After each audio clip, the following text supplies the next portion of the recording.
Hola, buenas tardes a todos. Muchas gracias por estar aquí. Mi nombre es Alejandra Niño. Yo soy la gerente de membresías de la Cámara de Comercio Hispana de San Luis. Bienvenidos y bienvenidas a esta última sesión de nuestra serie de webinars. ¿Quieres abrir tu negocio? La Cámara te guía. En esta ocasión, el tema que les traemos es preguntas sobre el registro de la LLC. Y para eso tenemos aquí a René Morenzi. Él es Attorney and Owner of Prudent Counsel LLC y él nos va a presentar información sobre este tema. Bienvenido, René. Welcome. Thank you very much for being here, for sharing your experience and expertise with the people that will see this video and that is connected here.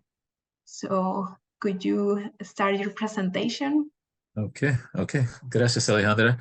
Gracias por la introducción y gracias al Hispanic Chamber por la invitación.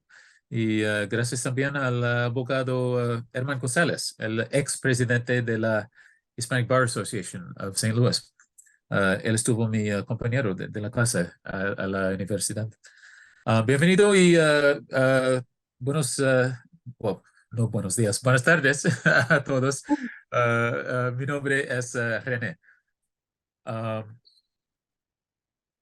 Un abogado de negocios y de planificación patrimonial y de impuestos aquí en San Luis.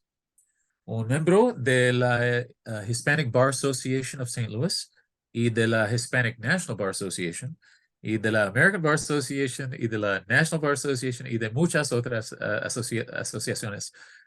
Estoy un Business Law Fellow de la American Bar Association, el único Business Law Fellow en Missouri. Hoy vamos a discutir conceptos y preguntas sobre la forma de negocio que se llama LLC. Pues, con su permiso, por el resto de mi presentación vamos a hablar en inglés. There you go. Okay. If you have any questions throughout the presentation, please place them in the chat function so that we can address them time permitting. The material contains a brief overview of certain legal and financial principles. This material provides simple synopsis and analysis of laws intended to be neither a comprehensive summary of relevant law nor an exhaustive analysis of legal issues. This material is provided for general information and educational purposes only. It does not solicit, establish, or continue an attorney-client relationship with any attorney or law firm identified as author, editor, or contributor. The contents should not be construed as financial or legal advice or opinion. While efforts has been made to be accurate, the contents should not be relied upon in any specific factual or legal situation. These materials are not intended to provide financial or legal advice or cover all laws or regulations that may be applicable to specific factual situations. If you have matters or questions to be resolved for which financial or legal advice may be indicated, you are encouraged to contact a licensed professional or a financial professional or lawyer authorized to practice law in the jurisdiction for which you're investigating and or seeking legal advice. See, told you I was a lawyer. Now then, to the substance. First question, should I form an LLC? That's a fundamental question. And the answer, of course, is it depends. It depends. Generally, I will not tell you that you should do anything. I'm not giving you advice, and I don't know your facts and circumstances. This will be the case for just about everything we discussed this afternoon.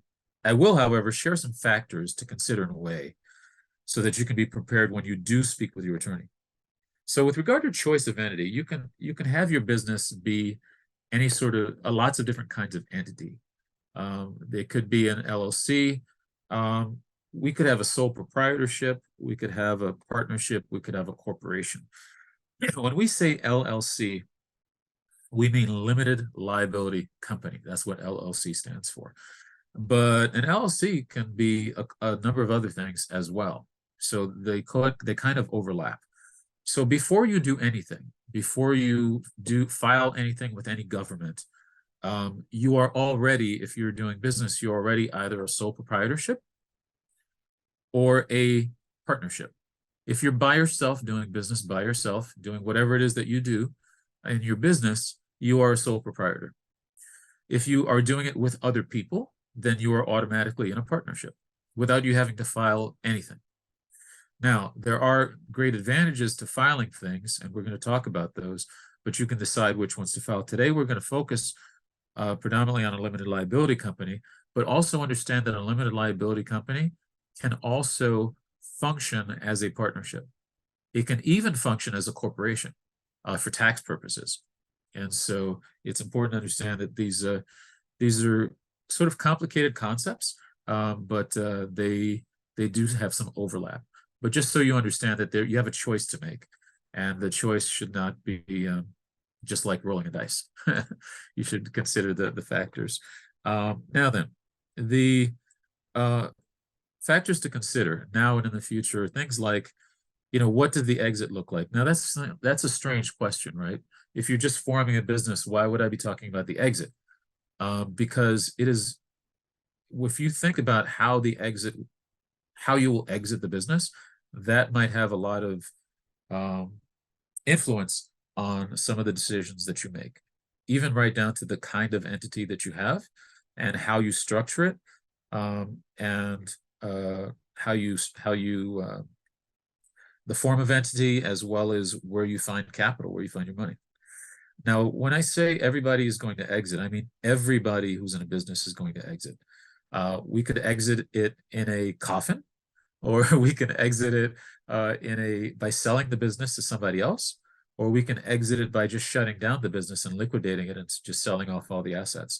There's lots of different ways to exit a business, and the ways that you're considering exiting the business will have or should at least have a lot of influence on some of the other decisions you make. How many owners will the business have? That's a key decision to make, right? Now and in the future. So it's pretty easy to figure out how many owners you're going to have right now, but it's a lot more, it takes a lot more insight and thinking ahead about what the future is going to look like and how many owners you might have in the future. Because if you're going to have a lot of owners in the future, say 10, 15, 20, even 100, depending on how you get your financing, your business might be structured differently, and your operating agreement, which we're going to talk about in a little while, will look very different if you're going to have a lot of owners versus just a few, or even just one owner. So it could be you have one owner today and you're looking to have partners later on. Well, you will structure your operating agreement very differently if it's just one person and it's only going to be one person, versus if in the future you're going to have a number of people. How much control do you need to have, and how much control do you want to give up? This is a question for those of us who are planning on being in a partnership with somebody else, right? So if you're going to be in business by yourself, you're going to be the only owner, this is not a question. But if you have at least one partner, this is a big question, because nobody's going to do everything, or more than likely nobody's going to do everything. And if you have a partner, that partner is going to want to control some things too. So you have to decide in advance what things you're going to control, what things your partners are going to control, how you're going to make those decisions. And next, where will your startup money come from? This is the money that you use to start the business. There's lots of places where that money can come from. It can come from loans.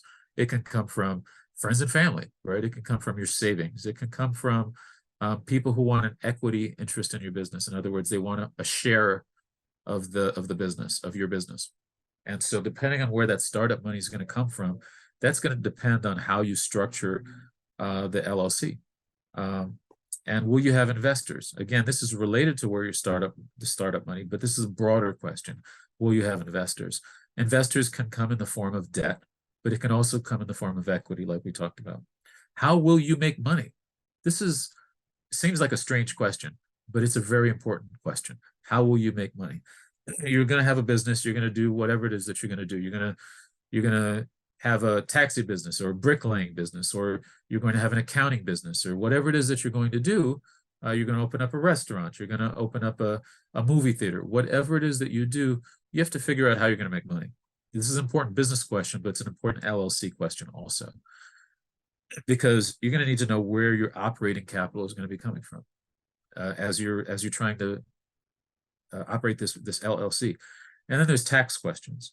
There's a whole world of tax questions that you're going to want to make sure that you're working with your attorney and your other professionals like your accountant, your CPA, folks like that, maybe even your financial planner, to talk about the tax consequences of the decisions you make. Everything you do and every decision you make, especially in business, has a tax consequence, believe it or not. And you need to just be aware of what those consequences are so they don't hurt you in ways that you don't anticipate. Okay. And you also have to ask yourself, where are you in your life? What does this mean?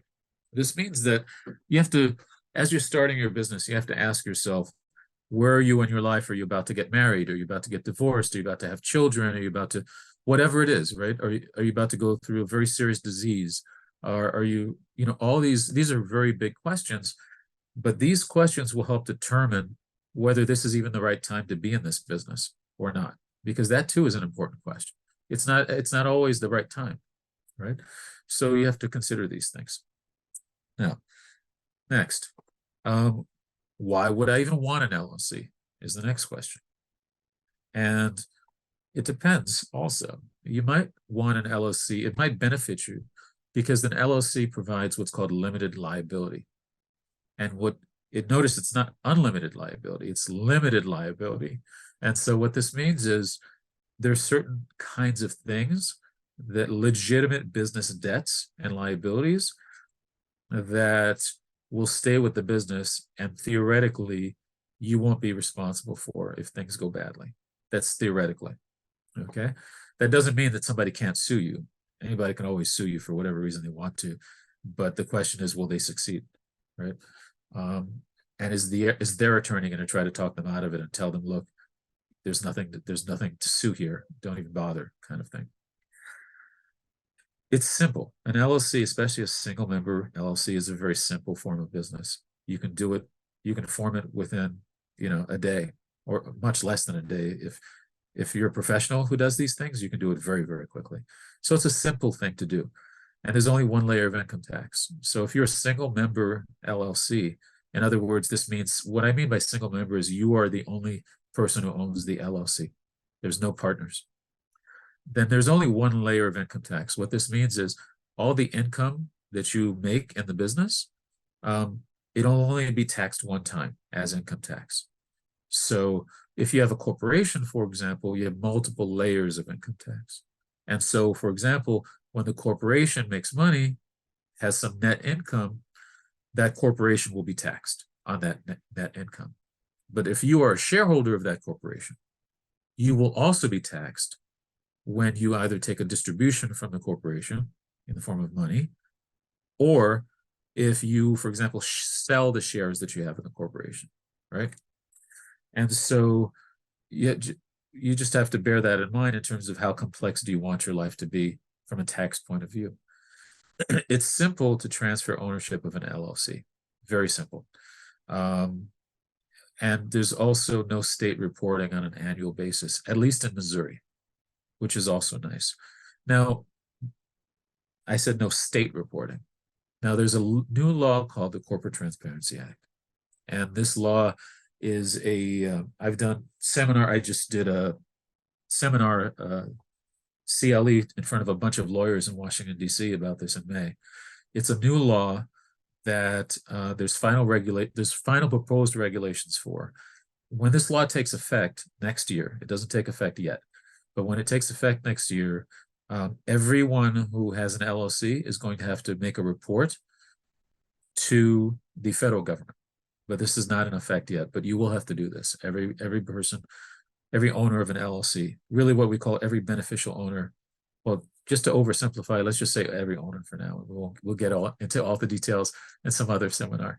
But just understand that there's no annual state reporting, but there will be necessary ongoing obligation to report to the federal government the beneficial ownership of the company, of the LLC, starting when it takes effect.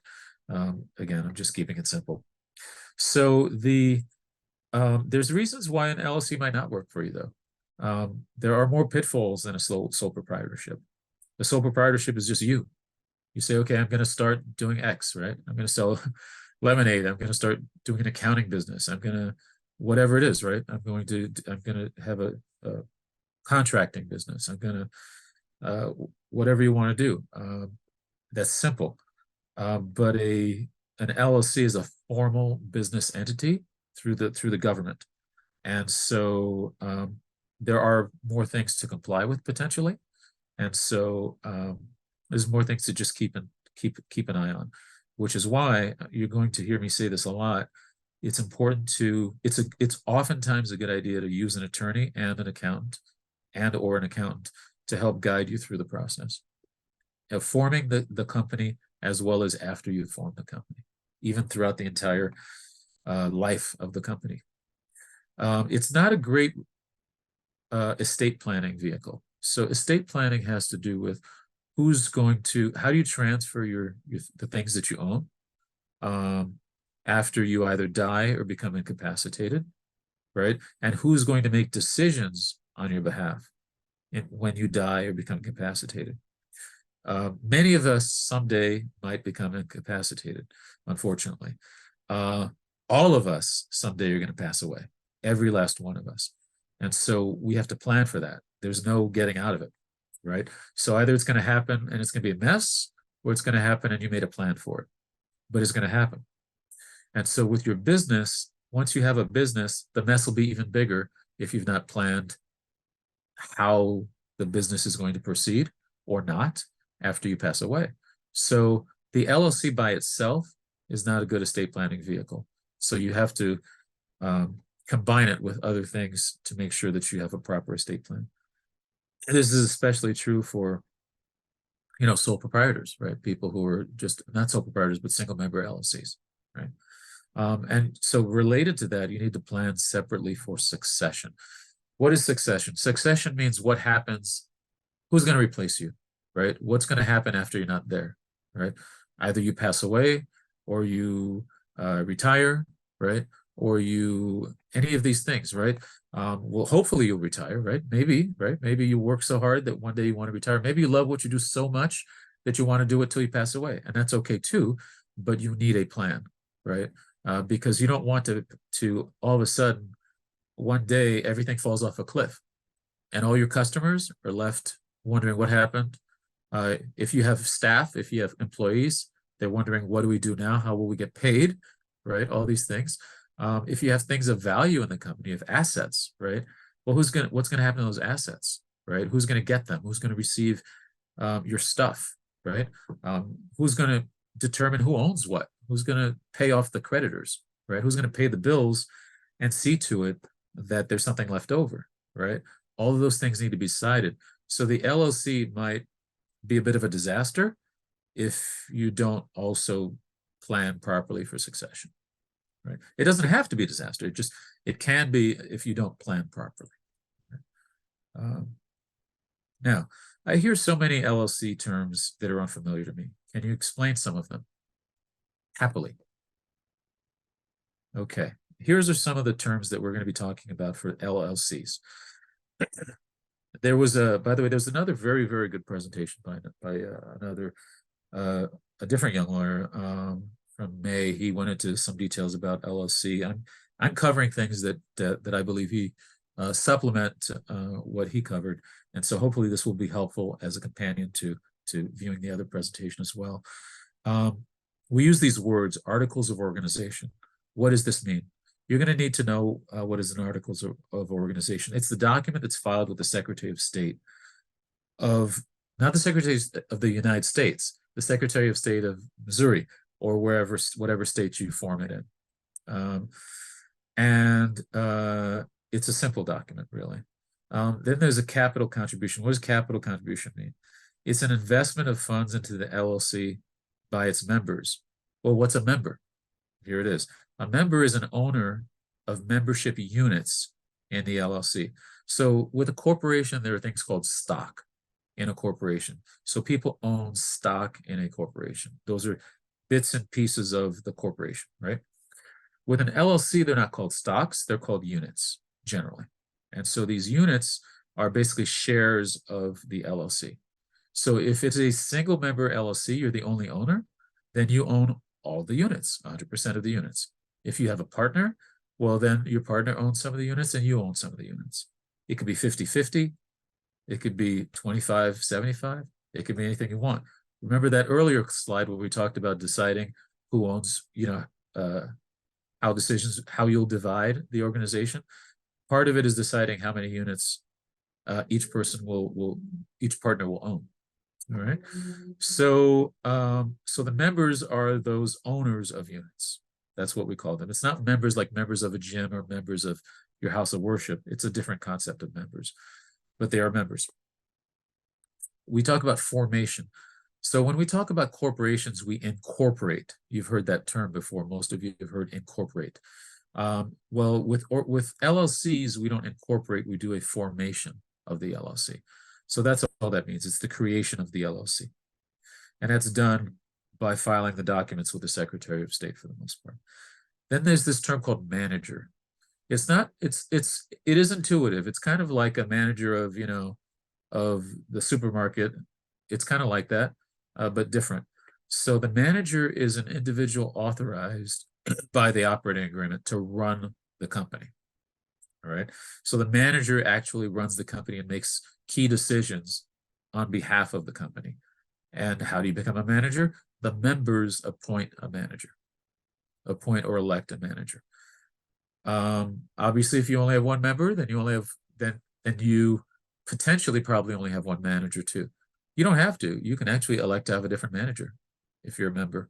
A manager does not have to be a member of the organization, of the company. It can be though, and it often is. Right. And then we have the operating agreement. So the operating agreement is different from the articles of organization. The operating agreement is the primary governing document of the limited liability company, and it's agreed to by the members. It's kind of like a shareholders agreement for corporations, right? It's almost like an internal constitution. It's like the governing document for the LLC. Interestingly, in Missouri, this is not filed with the government. This is a private document. But sometimes people will ask to see your operating agreement. If you're getting loans, if you're getting a debt, if you have investors, they might want to see your operating agreement, especially if there's more than one member. You have a partner, they're going to want to see the operating agreement oftentimes. If there's a lawsuit, sometimes somebody's going to want to see an operating agreement to know who had the right to do what. Sometimes people in an organization might try to do something that they weren't authorized to do under the agreement. And the operating agreement will tell you whether that was authorized or not. The organizer. Also, by the way, we'll talk about this a little bit later, but sometimes partners fight over money. Can you believe it? People fighting over money? Who ever heard of such a thing? Of course, people fight over money. People fight over money all the time, right? And so with an operating agreement, the operating agreement helps to prevent some of those fights, because the operating agreement is going to say, look, here's how we're going to decide things between us partners, right? You're going to make these decisions. I'm going to make those other kinds of decisions, right? When there's tax to be paid, I'm going to be responsible for paying the tax. All these kinds of things, right? And so that's how that goes. So the organizer. The organizer is a funny thing. It's the individual responsible for forming the LLC, but the organizer does not have to be a member, and it does not have to be a manager. The organizer does not even have to be part of the operating agreement. The organizer can just be some person out there who files the things on the behalf of the organization. It could be an attorney, it could be anybody you authorize, or it can be the member or the manager if you want it to be. And then there's the registered agent. Well, who's the registered agent? The registered agent is the individual or entity responsible for receiving official notices and postal mail on behalf of the LLC. So for example, if somebody wants to sue the LLC and they don't know where to find you, they're going to contact the registered agent, and they're going to send they're going to serve them with a notice that the company is being sued, right? Also, you're going to get the registered agent gets to have lots of junk mail, because people will go to the state website and they'll find out who the registered agents are, and they're going to send them junk mail to solicit, goods and services. I don't want to say junk mail, but yeah, it's junk mail. So the registered agent is oftentimes not the organizer, and is oftentimes not the manager, and is oftentimes not the member. It can be these people, but it doesn't have to be, and it very often is somebody different. Now, so that's a lot of terms, but they're all important. So what decisions do I need to make before I'm forming an LLC? We're here today because maybe we're thinking of forming an LLC, or maybe we've already formed one, but hopefully it's before you formed one. So what decisions do I need to make? Well, we need to make a number of decisions. They are one of the first decisions you have to make is of course whether to even open the company at all, right? Remember, we're talking about asking where you are in your life and all those kinds of things. That's really the threshold decision, is do I even start a business, right? Not every cool idea is an idea you should follow, right? Like, I had an idea this morning that I wanted to eat like 12 cookies, right? But is that something I should actually do? Probably not. So I didn't, right? I had a half a cookie, but it was a cool idea, right? But it was like, nah, I don't think it's a good idea to eat 12 cookies right now. So just like your business, you have to decide, is it the time, and what kind of business, right? And under what circumstances. Next, what state of the United States? So just about every state has what's called a limited liability company statute. So you can form your LLC in lots of different states. You could choose which state to form it in. This is a tricky question. Some people take the following approach. They say, look, what state do you want to be sued in? Whatever state do I want to be hauled into court in, that's the state that I should form the LLC. So in other words, if you can form the LLC in Delaware or Nevada or something, but if something happens, you have to either go to Delaware or Nevada, or hire some attorney to represent you in Delaware or Nevada.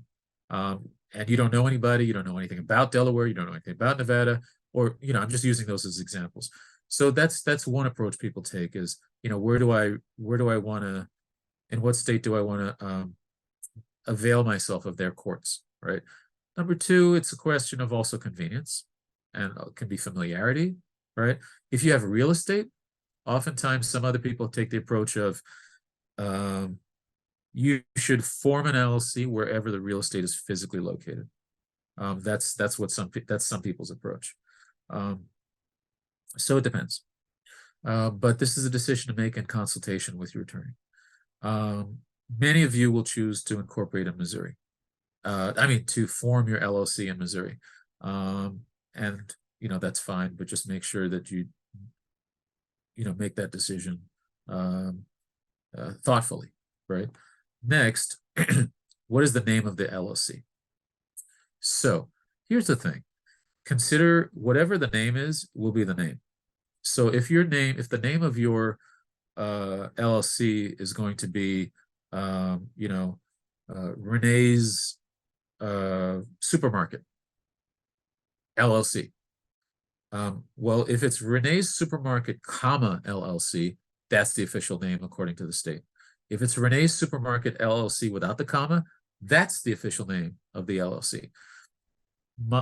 A lot of attorneys recommend just not using punctuation at all, because it confuses things. And the other problem is the IRS, when you go to form your EIN, your employment identification number, or your tax ID number, they don't use commas or punctuation. So it gets to be a little bit confusing. You have one name with the state, another name with the IRS. So a lot of attorneys just say, look, just leave out the punctuation. Don't put a comma in there, right? And the periods, L.L.C, right? Or just LLC, or L space C, or L space C period, or LLC without space. Each of these things is different. So just make sure that you decide what you want the name to be, make it consistent. And while you're deciding this, also understand that, as a business, your name is important, right? It has value, right? And you want to make sure that you think of a name that makes sense for a business name. So in other words, if you name your business Coca-Cola Bottling, don't be surprised if you get an angry letter from Coca-Cola saying, excuse me, I already used that name, and I have it trademarked and all this kind of stuff, so you better stop or else I will sue you, right? So think about the names that you want to use, right? Make sure that it's not somebody else's trademarked name. make sure that it's not already in use. It's not enough to just make sure that it's not in use with the Secretary of State. You really need to think about it and make sure that it's a name that where your branding can be consistent, right? And so this also includes things like your domain names, like whatever domain name you have for your business. It's very helpful if the domain name can be the same as your name, right? It's kind of unfortunate if you end up having a business and you're going to call it, Renee's Bricklaying LLC, and there's already a Renee's Bricklaying LLC.com out there, right? There's already a Renee's Bricklaying.com out there, right? And I'm like, well, okay, I guess I can be, RBL LLC STL.com or something like that, right? Which is sort of it's goofy when you see these domain names that, like, I don't even know what that means, right? So it helps to think about this in advance and have everything in alignment from a branding point of view. You don't have to do these things, but it sure makes your life a little bit easier. It makes it easier for your customers to communicate with you. It makes you look a lot more legitimate with your customers, all these things, depending on what kind of business you have, right? So get your domain name. Full disclosure, that particular hosting company I'm affiliated with, but you can use any hosting company you want, any domain name company you want. But the point is to think of it before you put in your papers. Next, you want to have the name and address of the registered agent. We talked about what the registered agent is. Just select one, okay? Member managed versus manager managed. This is something you'll have to select when you file with the state. What do these things mean? I will explain it because it's sort of intuitive, but it's sort of not. So member managed means that the members, remember, the members are like shareholders, they're the owners. The members make all of the decisions for the LLC. The members run it directly. Manager managed means the members select a manager or managers to make decisions on behalf of the owners, right? It's sort of analogous to with a corporation. Sometimes you have a board, right? And then you have shareholders, and the shareholders will elect the board, and the board makes all the big decisions, right? It's a little bit like that, but different. So with your LLC, you're gonna have to decide which one makes sense. Now, how do you decide which one to be? It's tricky. There's some rules of thumb that people use. For example, if you're a single member LLC, like we talked about earlier, you'll probably be member managed, right? But if you have partners, that's a trickier question. To what extent are you going to have other people running the thing for you, right? Sometimes what you can do is you can have one of the managers be one of the members, and then the other members are not managers. So let me give you an example. If you have a situation where you have 3 managers, right? One manager has 60% of the units. Another manager has 20% of the units. I mean, a member has 60% of the units. Another member has 20%, and another member has 20%. So that equals 100%, right? So 60, 20, 20, right? So maybe the one who has 60 might say that they want to be the manager and they want to make all the decisions. And then the ones who have 20 and 20, well, they're owners, but they don't make the key decisions. You see what I'm saying? Because maybe the one who's 60% owner feels like they might be entitled to make the decisions because they have more at stake, right? They have more skin in the game, right? Whereas these are minority members, they're minority owners. This is just an example of how it might shake out. There's other ways that people make this decision. Sometimes you have a member who wants to be more of a silent partner, so to speak, right? In other words, they say, look, I'll put up the money and I want to participate in the upside, when there's profits. I want to get a return on my investment. But other than that, don't bother me with the details. I don't really want to know, and I don't care, right? Just run it properly, right? So that person might choose to be a member, but not a manager, and they'll have somebody else be a manager on their behalf. Do you all understand?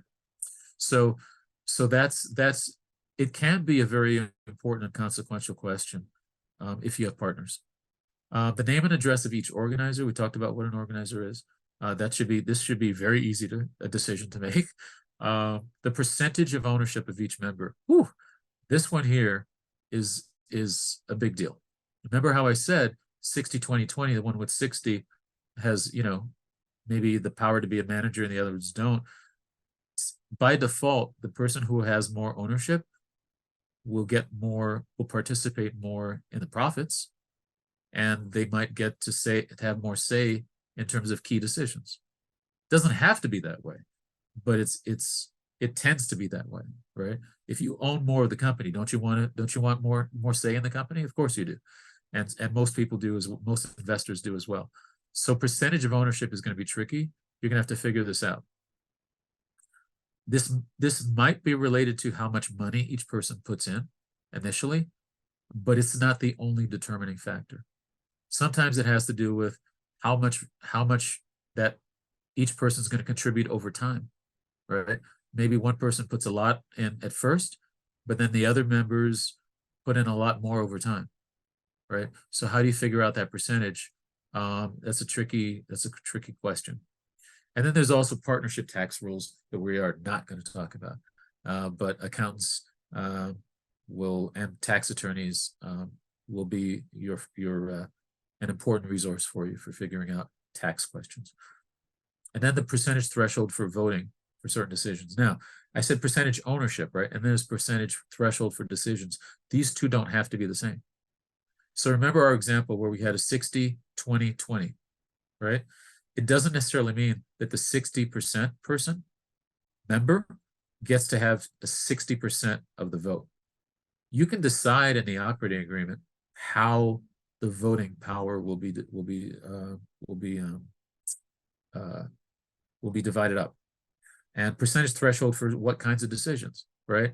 You can have one threshold for making minor decisions and a different threshold for making key decisions, right? So a minor decision might be like, oh, do we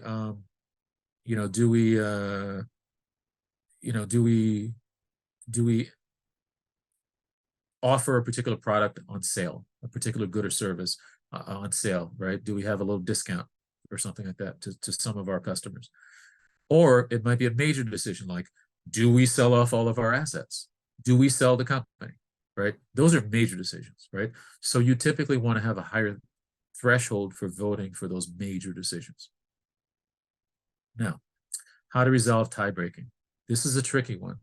Sometimes you'll have partners and they go, look, this is my best friend over here, right? We're friends from back in the day, we're 50-50 all the way. It's my best buddy. It's all good. That's cool. Best buddy for now. Best buddy until there's money on the line. And then all of a sudden, you're at an impasse, right? And so what do? How do you resolve ties? I will tell you that I'm not a fan of 50-50. And if it is 50-50, then you bake in a way of breaking ties. Sometimes it could be like, coin toss even, but you have to figure out some way of breaking ties, breaking a deadlock vote. Otherwise, we've seen people go to court to figure out how to break a tie. We've seen a whole business fall apart because two people couldn't agree on a decision. It happens. It happens all the time, in fact. How are you going to allocate profits? Yet another decision that's really important to make ahead of time for your LLC. Okay. You could have a percentage ownership. You could have a percentage threshold for voting. That doesn't mean that the way you allocate profits is going to be the same percentage. So you have to determine how you're going to allocate profits. There are default rules, but those are default rules. You can decide how you're going to allocate your profits, right? Because I'm telling you right now, the person who put in 60%, they're probably going to want more profits than the person who put in 20%, more than likely. And of course, the person who puts in 20% wants as much as possible of the profits, right? People don't fight over, well, they fight over debt too, but they really fight over net income. They fight over profits. But the opposite of that is debts too, right? Not everything goes well in a business. Sometimes you end up with debt, with a lot of debt, right? And then you have to figure out how you're going to allocate that too, right? So you're going to allocate profits, you're going to allocate losses too, right? And who's going to have to pay when there's a hole, right? And you have to make those decisions in advance. Again, there are default rules, but you don't want to sort of walk into these situations blind. Okay.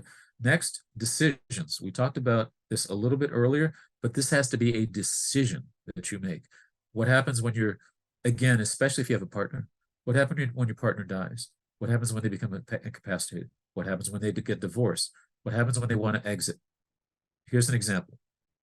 You have your best friend, you're in business together, that's great, right?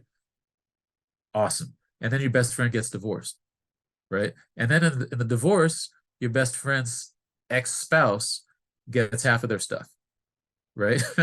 So now you're in business with your best friend and your best friend's ex-wife or ex-husband or ex-spouse or whatever, right? That might not be too pretty. So you make a decision in the operating agreement in advance. If one of you gets divorced, immediately what gets triggered is the other existing partner gets a right to buy the other partner out, and using whatever's a fair value, right? And so the ex-spouse will get, maybe cash, but they won't get the business. They won't get a part of the business, right? Because that can be very uncomfortable. Now, same thing if the member dies, right? Member dies, you all were great, and maybe their kid gets everything that they owned. Well, maybe the kid is not a great business person, or the kid's just, irresponsible, right? And all of a sudden that kid is now your 50% owner. Great. Now what do you do?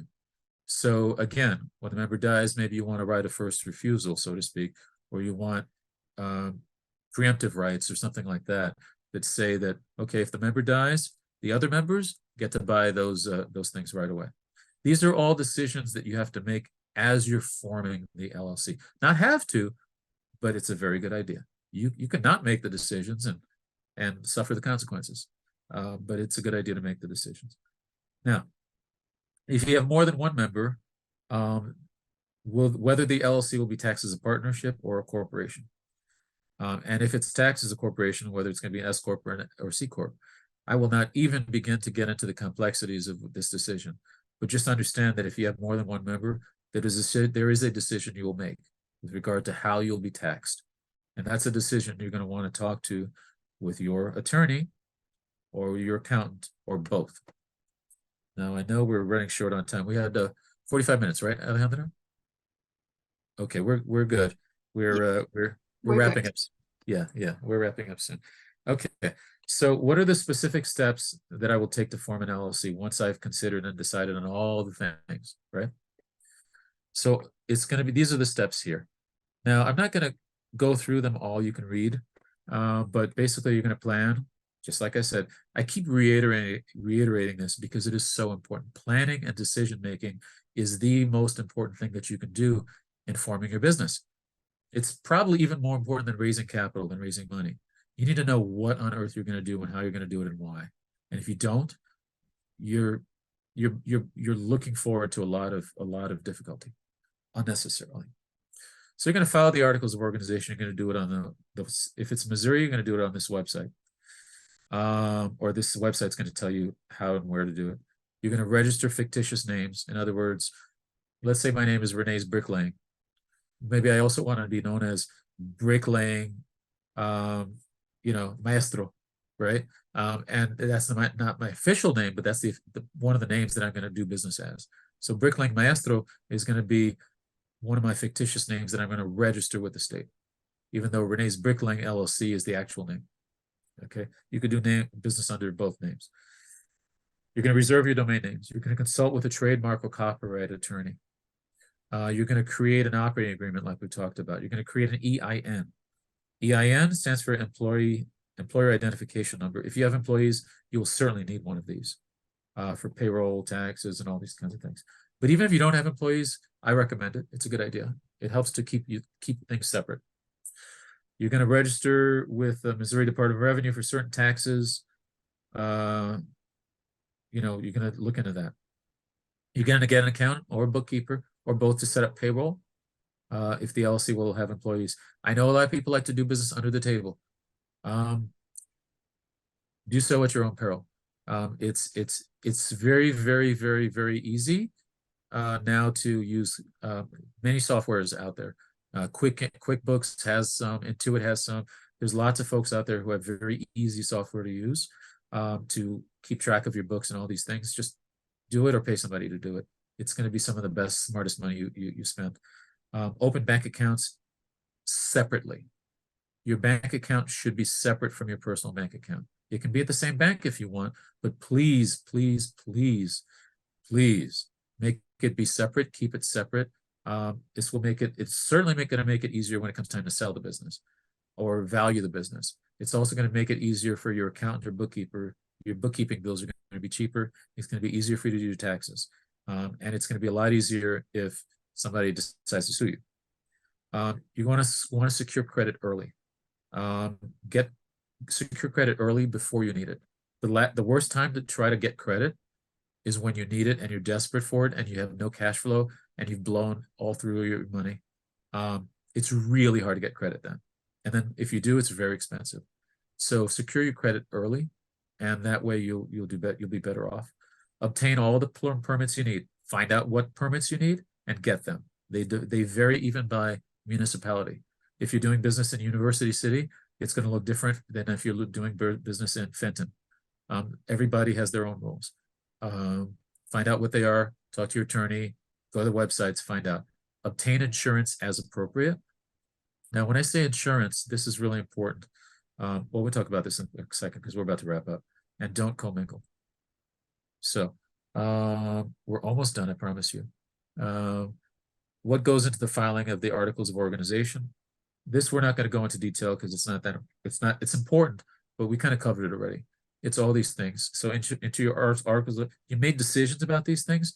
So this is what's going to go into the articles. Remember, the articles is the thing that you file with the state, right? So you can have the name, the purpose. Talk to your attorney about what the purpose is. Generally speaking, it's a good idea to make the purpose broad.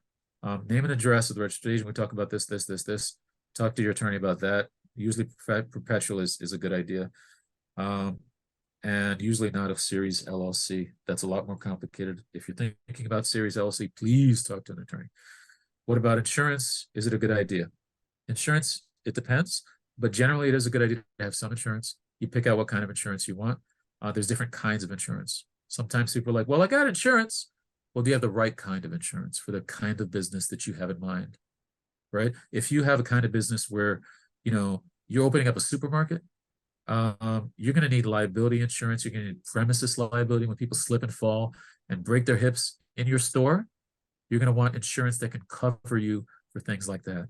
If you're renting apartments to people, you're going to want insurance that will cover that kind of liability, premises liability, all these kinds of things.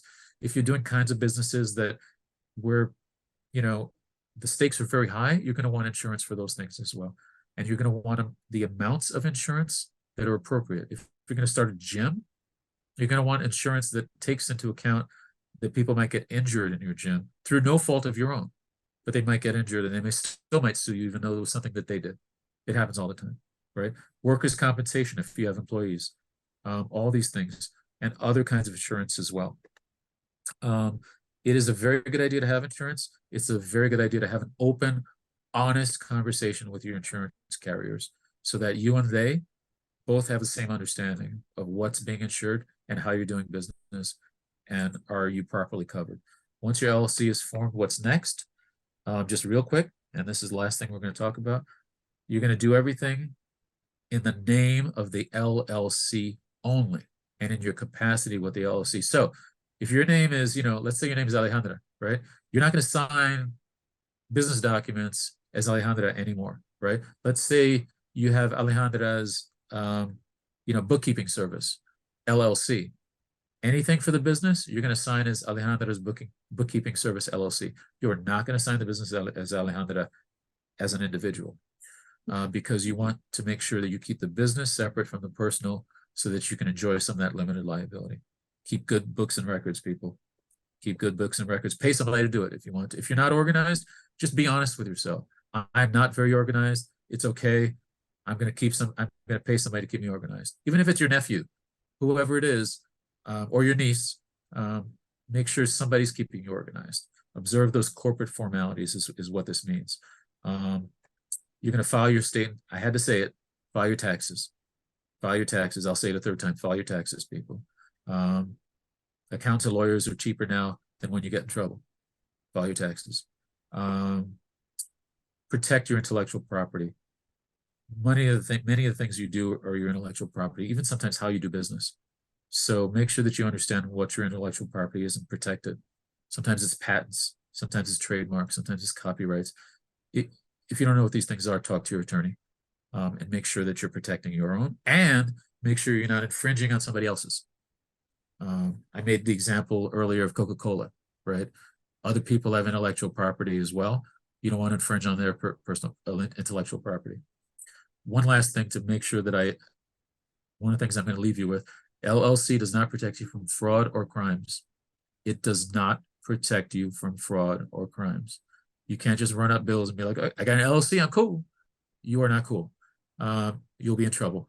Bear in mind that LLC might protect you from legitimate business liabilities, but fraud or crime, nothing will protect you from.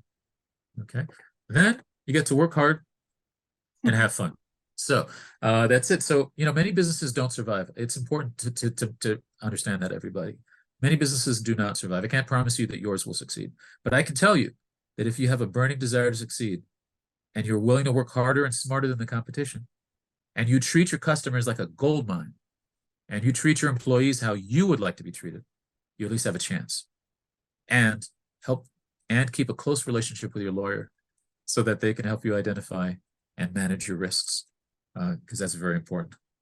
That's it. And with that, I think we're out of time, but I didn't see any questions in the chat. I think I answered all the questions that people would have had. It seems that way.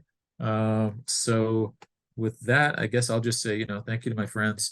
I did have to say thank you, by the way, to friends. I have friends at the St. Louis Volunteer Lawyers and Accountants for the Arts who were the source of some of the material that I redeveloped for these slides. And otra vez, gracias a Alejandra y el Hispanic Chamber. Y gracias a mis amigos, compañeros y colegas de la Hispanic Bar Association. Y gracias a todos. Que tienen un buen día. Muchas gracias, René. Muchas gracias por tu presentación. Y bueno, gracias a los que estuvieron presentes en esta transmisión en vivo. Les deseamos un buen día. Hasta luego.